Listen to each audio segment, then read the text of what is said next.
धनपत अपने गांव का सबसे गरीब आदमी था। वह अपनी पत्नी और बच्ची का पेट पालने के लिए मजदूरी किया करता था। एक दिन वह मजदूरी करके घर लौटा तो, सुनो जी, हमारी बच्ची सुबह से बुखार में तड़प रही है, कुछ करो ना। तुम दिन भर घर पर ही थी, फिर भी उसे डॉक्टर को क्यों नहीं दिखाया?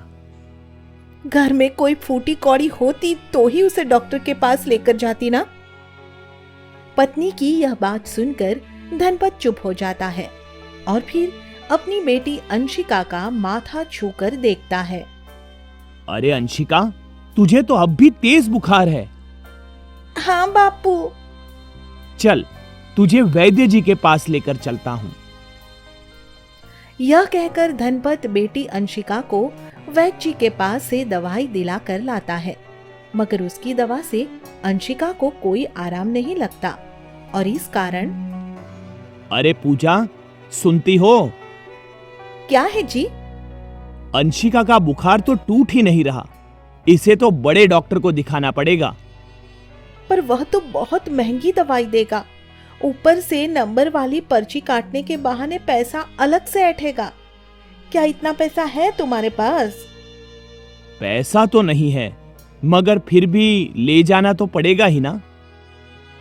यह कहकर धनपत और उसकी पत्नी दोनों अपनी बेटी को लेकर एक डॉक्टर के क्लिनिक पर जाते हैं, मगर बिना पैसों के डॉक्टर उनकी बेटी को देखने से मना कर देता है। क्या जमाना आ गया है, गरीब पर तो कोई दया करता ही नहीं। मेरी फूल सी बच्ची बुखार से मर रही है और इस डॉक्टर को पैसे की पड़ी है। इसने तो इतना भी नहीं सोचा कि गरीब आदमी की बीमार बच्ची को देख ही ले, भगवान करे। यह कहते कहते पूजा रोने लगती है और फिर धनपत उसे समझाता है। बस कर पूजा, भगवान को जो डॉक्टर के साथ करना होगा करेगा। तू इस समय रोना बंद कर और बच्ची को लेकर घर जा। और आप? मैं इसके इलाज के लिए कहीं से कर्ज मांग कर लाता हूँ। इस तरह अपनी पत्नी को घर लौट जाने का कहकर धनपत कई लोगों के पास पैसा मांगने जाता है, मगर उसे कोई भी पैसा नहीं देता और हार कर वह वापस घर लौटने लगता है। मगर तभी उसकी नजर एक साधु पर पड़ती है जो जमीन पर बेहोश पड़ा था। शायद गर्मी की वजह से बेहोश होकर गिर पड़ा है बेचारा साधु, मुझे इसकी मदद करनी चाहिए। यही सोचकर धनपत साधु के मुंह पर पानी के छींटे मारकर उसे होश में लाता है और फिर उसे पानी पिलाता है। साधु धनपत से खुश हो जाता है और उसे एक गुड़िया देते हुए कहता है, मैं तुझे ये चाबी वाली जादुई गुड़िया देता हूँ बेटा, तू इसे अपने घर ले जा। पर मैं इसका क्या करूंगा साधु महाराज? ये तेरी सारी गरीबी दूर कर देगी, क्योंकि बेटा ये सोना बरसाने वाली जादुई गुड़िया है। तू जब भी इसमें चाबी भरेगा तो ये नाचने लगेगी और तेरे घर में सोना बरसने लगेगा। साधु से सोना बरसाने वाली गुड़िया पाकर गरीब धनपत की खुशी का ठिकाना नहीं रहता। वह तुरंत घर आता है और फिर, अरे देखो तो पूजा, मैं क्या लेकर आया हूँ। ये तो एक साधारण सी गुड़िया है जी। ये साधारण गुड़िया नहीं, बल्कि सोना बरसाने वाली गुड़िया है। यह कहकर धनपत उस गुड़िया में चाबी भर देता है और फिर जैसे ही गुड़िया नाचने लगती है तो घर में सचमुच सोना बरसने लगता है। यह देखकर धनपत और उसकी पत्नी दोनों हैरान रह जाते हैं। अरे यह तो चमत्कार हो गया। घर में तो सचमुच सोने की बारिश हो गई। अब तो हमारी गरीबी सच में ही दूर हो जाएगी जी। हाँ पूजा, ये सोना बेचकर तो हमें बहुत सारा पैसा मिल जाएगा। धनपत सोना लेकर एक सुनार के पास जाता है और उसे सोना बेचकर बहुत सारा पैसा मिलता है। पैसा हाथ में आते ही वह अपनी बेटी अंशिका को एक अच्छे डॉक्टर से इलाज करवाता है और फिर वो बहुत जल्दी ही ठीक हो जाती है। भगवान का शुक्र है कि हमारी बेटी बिल्कुल ठीक हो गई है।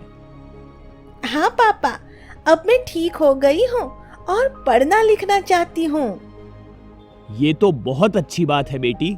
लड़कियों को भी लड़कों की तरह ही खूब पढ़ना लिखना चाहिए। इस तरह धनपत अपनी बेटी अंशिका का एक अच्छे स्कूल में दाखिला करा देता है और अपने परिवार के रहने के लिए बहुत ही बड़ा और सुंदर घर बनवाता है। साथ ही घर में नौकर, चाकर और गाड़ी भी आ जाते हैं। इस तरह एक गरीब मजदूर का परिवार काफी अमीर हो जाता है और सुख से रहने लगता है। मगर धनपत के पड़ोसी बिशन से उसकी यह अमीरी बर्दाश्त नहीं होती। कुछ ही दिनों में कितना अमीर आदमी बन गया ये गरीब मजदूर। समझ में नहीं आता कि ये कमबख्त इतना पैसा कहां से लाया। इसके कुछ दिन बाद बिशन धनपत से मिलने उसके घर आता है तो देखता है कि उसके घर में सोने की बारिश हो रही है।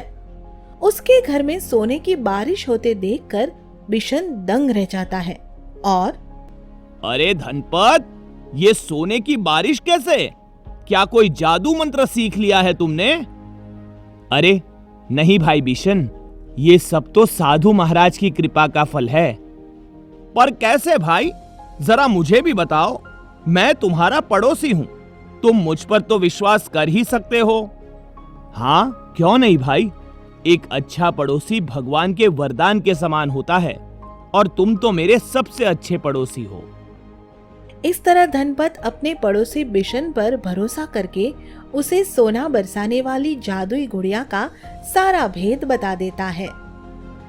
ये तो बड़ी अच्छी बात है भाई। भगवान करे तुम और तुम्हारी ये गुड़िया सदा सही सलामत बनी रहे। पर तुम्हें एक बात समझाना चाहता हूं। क्या बात समझाना चाहते हो बिशन? यही कि मैं तो ईमानदार आदमी हूं, मगर गांव में सब मेरी तरह ईमानदार थोड़ी ना है। इसीलिए किसी और को इस बारे में मत बताना, क्योंकि कोई इस जादुई गुड़िया की चोरी भी कर सकता है। इस तरह धनपत से उसे सोने की बारिश करने वाली जादुई गुड़िया के बारे में जानने के बाद बिशन का मन हमेशा बेचैन रहने लगता है और वह उसे चुराने का मौका ढूंढता रहता है।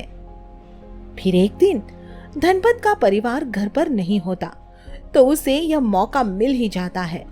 वह रात को उसके घर में घुसकर गुड़िया को आसानी से चुरा लाता है। गुड़िया तो आसानी से हाथ लग गई। अब तो घर में सोने की बारिश करके देख लेनी चाहिए। यही सोचकर बिशन बहुत खुश हो जाता है और फिर गुड़िया में चाबी भरकर उसे छोड़ देता है। गुड़िया नाचने लगती है, मगर घर में सोने की बारिश होने की बजाय बिशन के सिर पर आग बरसने लगती है। अरे बचाओ बचाओ, ये क्या आफत मोल ले ली मैंने। यहाँ तो सोने की जगह आग बरसने लगी। बिशन कुछ देर तक ऐसे ही चीखता चिल्लाता रहता है और फिर खुद को बचाने के लिए घर से बाहर भाग जाता है। फिर इस घटना के बाद वह जीवन भर लालच और चोरी न करने की कसम खाता है।